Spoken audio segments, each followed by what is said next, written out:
শুধুমাত্র একটি কাজ করলে আপনার মোবাইল নতুনের মতো হয়ে যাবে। প্রথমে গুগল প্লে স্টোরে একটা ক্লিক করবেন।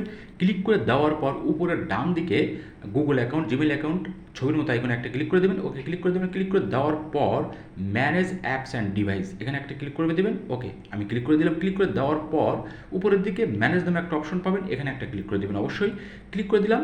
ক্লিক করে দেওয়ার পর দিস ডিভাইস একটা অপশন পাবেন। ওকে, দিস ডিভাইসে আমি একটা ক্লিক করে দিলাম। ক্লিক করে দেওয়ার পর একটু খেয়াল করে দেখেন নিচের দিকে নট ইনস্টলড একটা অপশন আছে, এখানে একটা ক্লিক করে দেবেন। ওকে, তো ক্লিক করে দেওয়ার পর সাথে সাথে কিন্তু আমার কিন্তু দেখেন দুইটা অ্যাপস আমি ইনস্টল করার পর আনইনস্টল করে দিয়েছি, যার কারণে দুইটা অ্যাপস শো করতেছে আনইনস্টল। তো এই দুইটাই আমি সিলেক্ট করে দিচ্ছি। আপনাদের কিন্তু অনেক বেশি আসলে সবগুলো সিলেক্ট করে দেবেন। ওকে, তো সিলেক্ট করে দেওয়ার পর উপরের ডান দিকে ক্রস চিহ্ন আছে, এখানে একটা ক্লিক করবেন। ওকে, তো আমি দেখিয়ে দিচ্ছি। ক্লিক করে দেওয়ার পর রিমুভ একটা অপশন আসবে। এই রিমুভে আপনি ক্লিক করার সাথে সাথে কিন্তু আপনার মোবাইল ফ্রেশ হয়ে যাবে, একবার নতুনের মতো হয়ে যাবে।